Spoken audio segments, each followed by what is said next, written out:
I would usually put the effort of putting my doctor's outfit on, but it's too damn hot.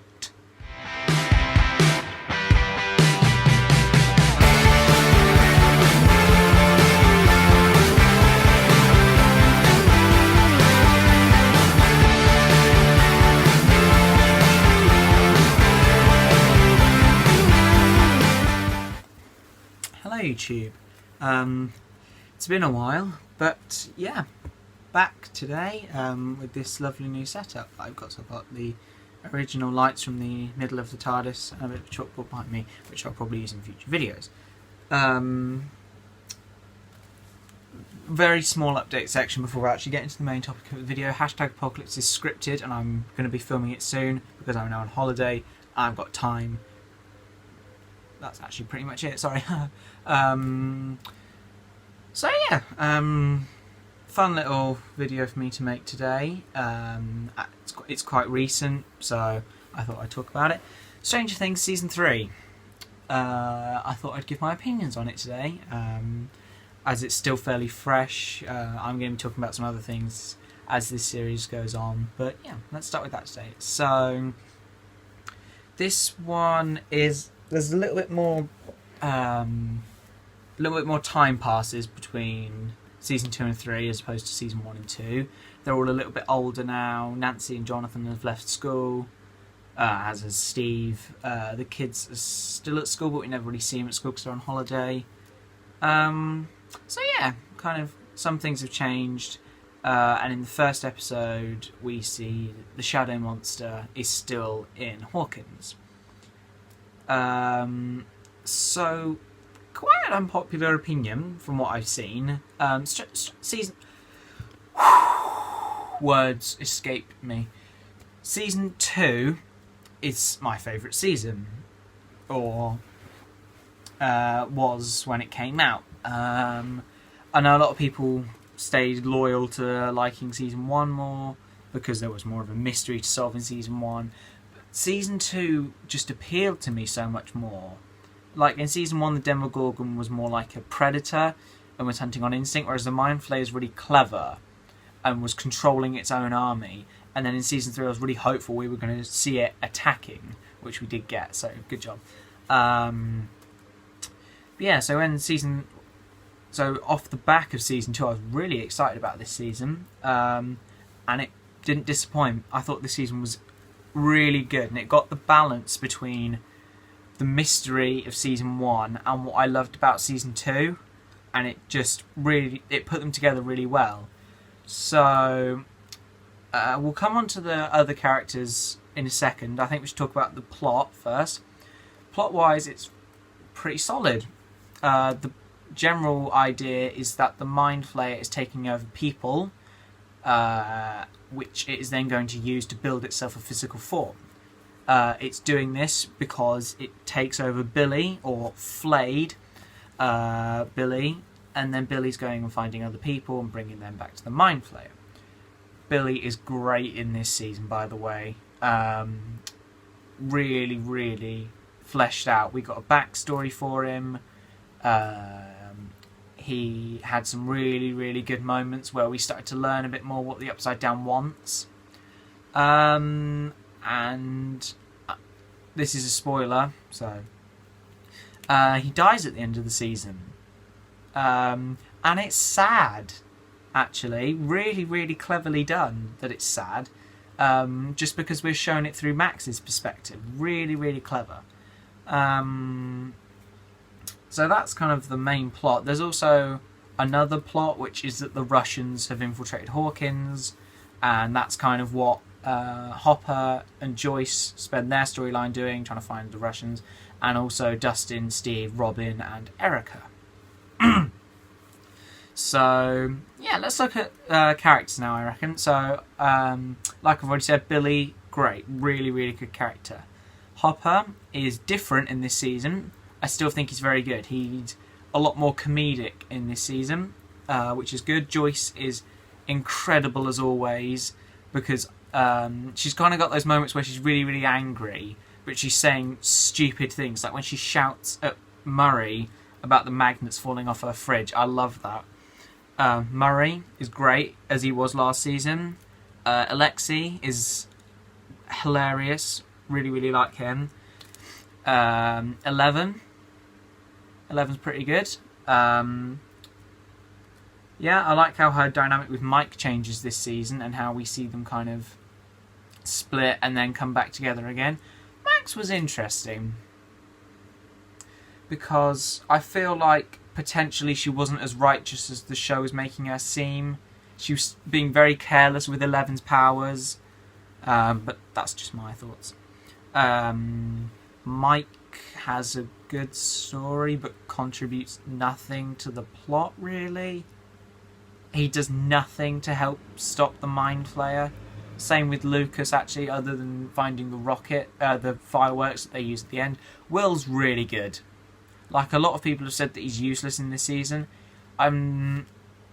He's a plot mechanic, because he has to feel when the Mind Flayer is near, so I understand that. But he's also in one of my favourite scenes in this season, which is when he gets upset and he smashes Castle Byers. Really, really good, that. Because obviously the other kids stayed together, and we got to know them in Season 1. In Season 2, we had to get to know Will then. And obviously Will has had the most trauma out of all of them. So I think he just wants to live his life for a little bit. And all the other kids have grown up and moved on, and I think he just kind of wants to enjoy himself. So yeah, really, really good scene there. Dustin is excellent. Really, really, really like Dustin. He's really good. As is Steve. Steve's very good. And as good as ever with Dustin. There's a moment, actually, where they're down in the Russian base and they see the gate, and that is on point because you just see their faces change because they've now realised what is going on. Great. Erica, I have mixed feelings about. I think as an actor, great. I don't know what the actor's name is, but pretty good. Writing. Robin is excellent. Especially knowing who her mum is. That's awesome. That really made me happy. But yeah, excellent actor. And I really like her scene where we find out that she's gay. Because it's not massive. They don't make a big deal out of it like other shows do. It's not like the pinnacle of her character. It's just like, oh, okay. And what's really clever is the show makes you want her and Steve to be together, and then it's like they've just slapped you across the face, and they're like, actually, maybe you should have thought of this, and you're like, oh yeah, sorry. What? Yeah, so yeah, Robin's excellent. Who else have I not spoken about? Oh yeah, Nancy. Nancy and Jonathan, actually. They have one of my favourite arguments in TV. Because I've never felt like I can agree with both of the people in an argument in TV ever. In fact, that's one of my main issues with Friends whenever I'm watching it, and which has always resulted in an argument with other people anyway, because I can always agree with one person, and I can never see both sides. Well, I can see both sides of it, but yeah. Whereas this, I can agree with both of them, because we can see from Nancy's perspective, the job environment she's in is awful. It must be so horrible for her.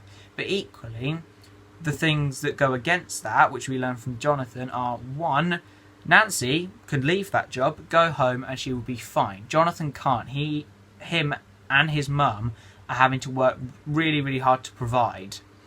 But also, we've learned over 2 seasons how important photography is to Jonathan. So this job that he has isn't just because he needs money. This job means something to him. This is the industry he wants to go into, so losing it would upset him. So yeah, really good. And I think Jonathan gets the Genius Award for this season when he realises they don't need the car, they just need the ignition cable. Clever bean. So now really the last thing, there are 2 final things to talk about. One is the Mind Flayer. Awesome. I still love it. It might be one of my favourite monsters ever in TV, because it's not, we don't know what it wants. It just wants to kill and spread. How, such a basic premise, but it's so cool. And the things that it can do, it's visually stunning. It's very clever still, which I think makes it more threatening. Because when you see it, it's not something that you can connect with. It just looks like a blob or a shadow. But when it's clever, that's different. It's more threatening. So yeah, Mind Flayer, really good. And it still poses a threat, I think. I think if they'd have had the proper shadow monster turn up in Hawkins, that would have been too much. But just having this weaker version works. So the last thing to talk about is the post-credit scene, I think, which is really important. Because one, it 100% confirms to me that Hopper is not dead. I think that he went through the gate, and we will see some flashbacks in Season 4, I reckon, of him moving through the Upside Down, and then he's going to come out in Russia where they've opened the gate. The second thing, what the hell was that thing at the end? Because I'm almost certain it wasn't a Demogorgon. Because if you look at the Demogorgon from Season 1, and then look at this thing, they're really different. It looks a bit more bulkier, it's a different colour, which obviously you can put down to the VFX getting better, but yeah. And when I first saw it, I thought that it was Dart or a surviving Demodog from Season 2 that had grown, or, as I've spoken about with other people, kind of a hybrid, because we had that concept explored in this season. So I think there's potential that this is kind of a mix between human and Upside Down to make almost a new type of creature, which is a really, really good concept. I like that a lot. So yeah, going into Season 4, I'm expecting that it's going to be an interesting emotional journey for Eleven, because now she doesn't have her powers. The group's split now because the buyers have moved away. So yeah, there's a lot to happen in Season 4, and I cannot wait. So that pretty much wraps up that video quite nicely. If you have any opinions that you want to share, feel free to say in the comments. I have nothing better to do than get into a discussion with you about them, so go nuts with that. And if you want to see me talk about any other series, then again, leave them in the comments and I will consider watching them and talking about them. So yeah, until the next video, goodbye to you.